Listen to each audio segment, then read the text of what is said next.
brings my longtime friend. I mean, and as he sits next to me now, we have had so many laughs. He's one of the most talented film actors, stage actors.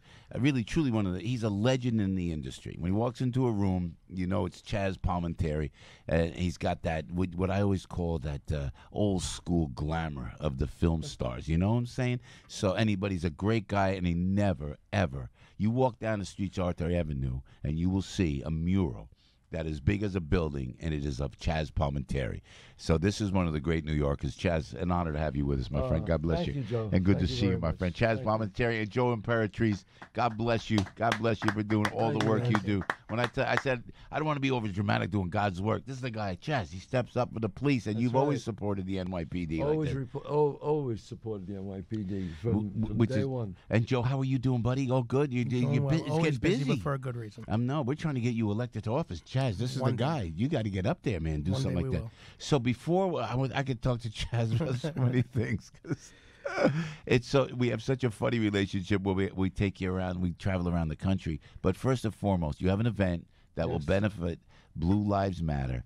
And Chazz stepped up to help you out. And to get up this early in the morning, Chazz, did you go to sleep at all? Or did you just stay up all night coming in? No, I went to sleep. I went to sleep. NYPD's the only people who can get me up this early.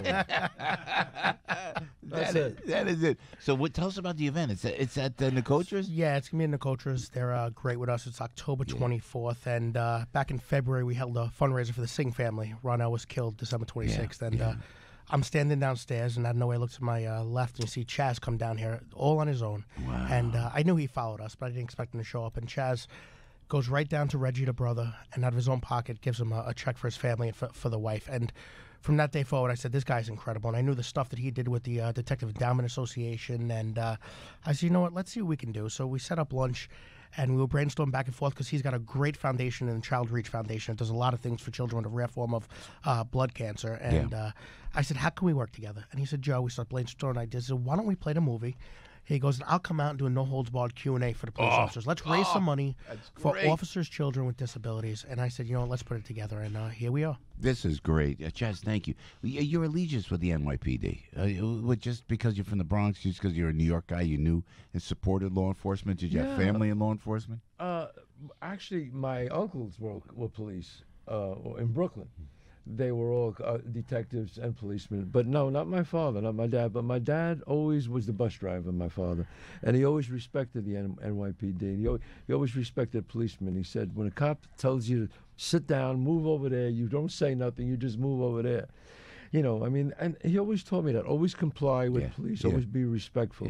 And then when I got into Hollywood, I just saw the way some people in the entertainment business don't appreciate the NYPD, and it bothered me, you know, and I was like, wait a second here. You know, all lives matter. Blue lives matter too, you know. Everybody matters. That's right. You know, sure, is there a bad apple in a bunch once in a while? Absolutely. But you know what? The majority, when you dial 911, you got to get people save your life. Come on. I know. And they get called for domestic calls. I always say, Chazz, is that when they get domestic calls, you got to wear a flak suit anymore, man. You got to go in with the bulletproof. Oh my God, domestic calls are the worst. 22 police officers killed already in action this year already. We just lost in Missouri, and I know, Joe, thank you for staying on top of that. The Blue Lives Matter always posts when we lose a police officer. To your point, Chazz, it's just dangerous. They go a domestic incident, 911, right, and in a stressed area of the United States. The police go right in, don't ask any questions. Exactly right. I mean, we have to support our police officers. You have to, all over the country. It's very, very important. That is good stuff. Hey, Chazz, so can I ask how you're touring, Joe? I know we're going to talk about Blue Lives Matter, but I got to talk to my buddy about touring. You're going to be in Montclair, New Jersey at the Wellmont. That's a Wellmont, right? Albert, yes. Is that right? Yes. Oh, that's on the 20th, 9/20. That's great, man. What is the month 9/20? That's September. So, all of a sudden, I went blank. September. It's early. It's too early. It's too early for me. September 20th, I'll be at the Wellmont Theater, Montclair, New Jersey. So I got to tell you, and I tell you this before, when you see this man live, and as great as the film is, and when you see Chazz live reenacting all the characters of Bronx Tale, one-man show, and I talk to you listening and watching now, not a sip of water It's a must see. He's done it. I've seen him on Broadway. I stalk Chazz at this point. I go everywhere he goes. When he first started thinking about doing it, he used to come see my show. Remember, he used to come see my live show. Joe, you used to ask me 1,000 questions. And then what made you put the Bronx Tale back? Because you started as a play. I started as the one-man show. That was way before the movie, way before the musical. That's what De Niro saw.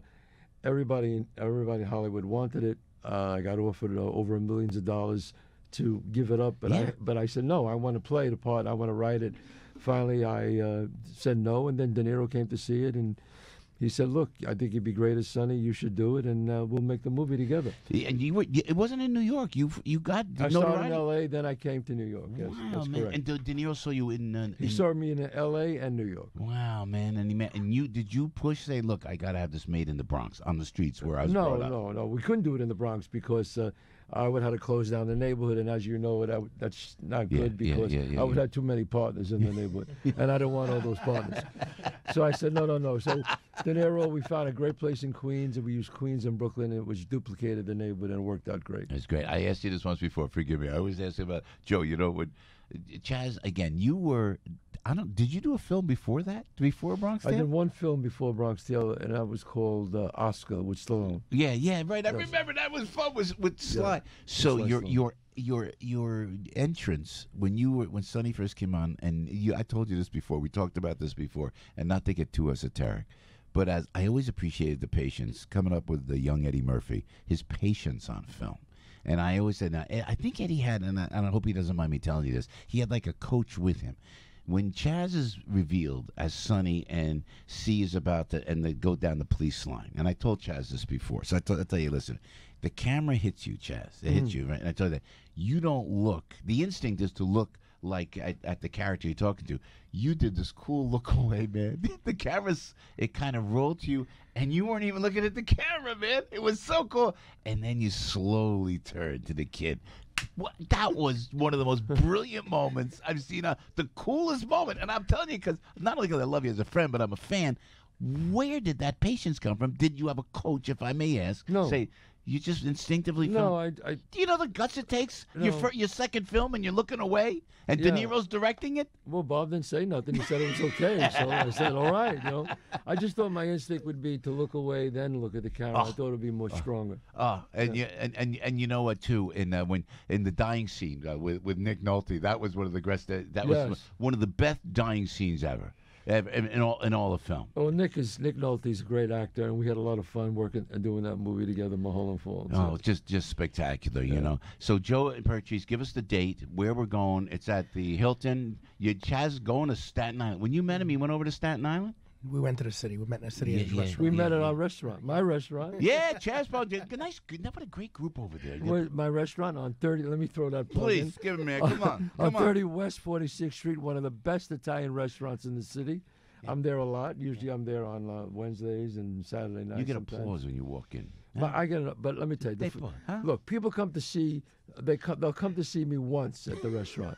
But the food is so great that they come back again and again and again. Yeah, so it's great. All right. We've been there. It's been great. So where will we see this? You're showing the Bronx Tale, and then you'll have a Q&A with Chazz Palminteri right there at the Hilton in the ballroom in there? Correct. It's October 24th. You can go to bluelivesmatternyc.org to get your tickets. Police officers, every single day we go out there and we deal with everyone else's problems, no matter what it is. Wear 100 different hats, and a lot of these officers, they go home, they have children with disabilities and special needs, and they feel alone, and there's nobody to help them. And the bills do mount up because a lot of the medical expenses, they're not covered. So it'd be nice that night to raise the money for them, to surprise them, whether they need a wheelchair, a ramp, whether they need a door widened in their house, whether they need a shower stall. And it's incredible, and I'm touched. I'm a little Italian guy from Staten Island. You got a Hollywood actor. You have yourself who really appreciate us. We're up in the morning. You invite us here, and it means so much, not just to me, but to these families that sometimes feel like there's no other hope. And to be able to have Chazz dedicate his time when he's doing 1,000 other things to want to help support the police officers.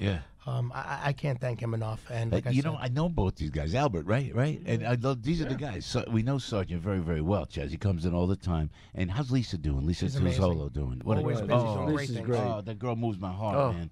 Huh? And 100%, just so people know out there, 100% of the proceeds go to the Blue Lives Matter, to these families. Yeah. So this is for a charity, and I'm going to be doing a Q&A. We're going to see Bronx Tale. Then I'm going to be sitting down doing a Q&A, and I'm going to tell you great stories about how the whole thing happened with Bronx Tale.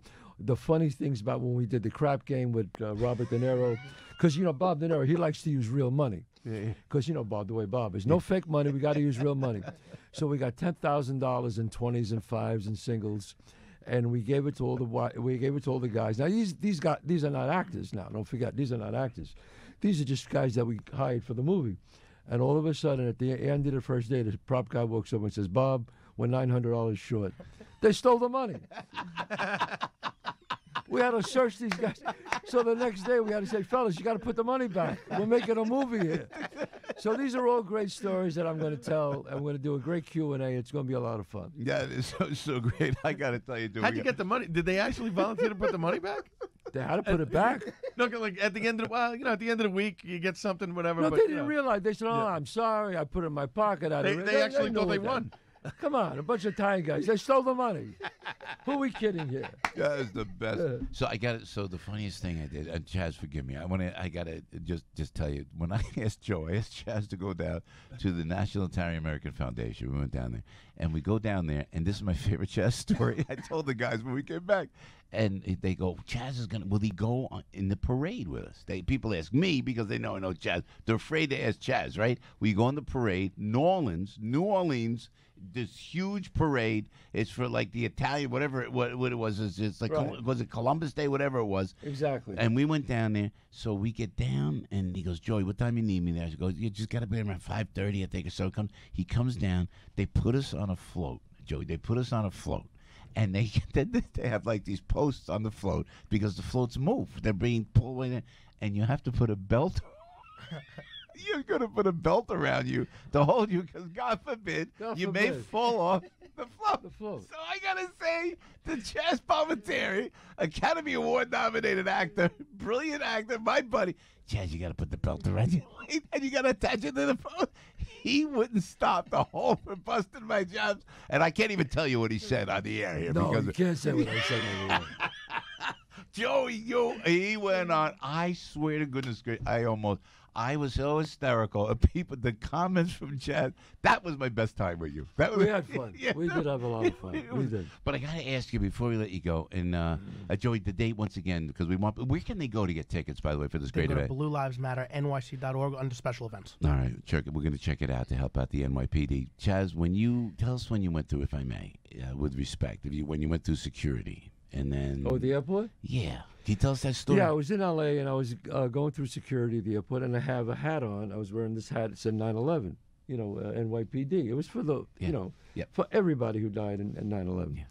And so I was going through, and I this gentleman was right before me, and he had a hat on. He was a Muslim, which is fine, and he was wearing his hat, which is fine, and he walked right through. So I was next. I just happened to be next. So the woman says to me, you got to take off your hat. You wear my hat and my glasses like I always do when I'm walking around. And she didn't recognize me at all. That's fine. And I said, "Excuse me?" She goes, "You got to take off your hat." I said, "Well, that guy that was just right before me, the gentleman, he didn't take his hat off." She goes, "That's a religious artifact. He could wear his hat." I said, "Well, this is my religion. NYPD is my religion. I'm not taking my hat off." She goes, "If you don't take your hat off, you're not getting on the plane." I said, "I'm not taking my hat off, and I'm getting on the plane." She goes, "I'm going to call the police." I said, "Go right ahead." So she called these two cops, and the police came over, and as they came over, they recognized right away. And he said, and I took my glasses off. He said, "Chazz, what are you doing?" I said, No. I said, "Let me tell you what just happened." I said, "The gentleman before me was a Muslim, and that's fine." I said, "I respect him. He was wearing a hat. She let him go right through. She's telling me that I got to take my hat off?" I said, "I will not be treated as a guest in my own country. This is my country. You cannot treat me like a guest." I said, "This is my religion. I support the NYPD. I'm not taking a hat off." And the cops just looked at each other and they went, "Go through." And I walked through with the hat on, and I got on the plane. And no, I know what you mean. No disrespect to anybody or to any religion. No, not at all. But the fact that they always treat us there, and when you think about you and your family came from Sicily, That's right. This is my country. I got to take. No. Sorry. This is Chazz Palminteri, and Chazz, you're welcome to hang. I know you got up early, and I know you got a lot to do, but we appreciate you being with us. Sergeant Imperatrice, thank you so much for what you're doing. I went to your event this year. It was great. The way you're building this up, the way you're acknowledging. I'm telling you, Joe, what you've done with Blue Lives Matter. That's right. It really helps these families. We're so pro law enforcement, and I know whether it's the New Jersey State Police with my buddy Superintendent Colonel Pat Callahan, Commissioner O'Neill, Commissioner Bratton was just here the other day. We should support, and we have a lot of the 45,000+ people of the NYPD. They listen. We support them. Chazz is here for you, and Joe Imperatrice is for you. This is in October. Go to Blue Lives Matter NYC. Let's give the date. October 24th, 7 p.m. You can go to bluelivesmatternyc.org. We're really going to be pushing it because we want to help these families the best we can. They go out there every day. You just saw Detective Lou Alvarez, for instance, 9/11, going up to D.C. to try to fight for this stuff. And this is all we could do. At the end of the day, all we have is each other. We got to fight for these officers, fight for their children and people that need it most. And it's individuals like yourself that have a platform in the world that really do support us and give us hope in a time where it's not popular to support the police officers. And on behalf of myself and law enforcement everywhere, I just want to say thank you, because we just can't thank you enough. And you guys will say, no, you guys are the heroes, but it's people like yourselves with the platform that are setting the example for other individuals in your field that really try to make it a little bit easier for us. So thank you guys. No, Joe, thank you. Thanks for your service, Joe. Right, Chazz? These God guys bless. every Absolutely, day. Chazz, I love you, man. Same here, Family's good. Everybody's good, man, like that, huh? Everything's great, but I'll never go on another parade with you again. I felt like I was on Disneyland. The guy put a belt around my waist. I felt like I was 12. Hi, everybody. He lashed out at me the whole parade. I still lash out at him. Joe, I wouldn't even we'll tell you off the air. Okay. I love you, Chazz. God bless you. God bless. Privilege always to be in your presence, Chazz Palminteri. I love you, my friend. Hey, Piscopo, the morning. Debbie's out there on the roads, 822 on AM 970. The Answer. Hiya, Debbie.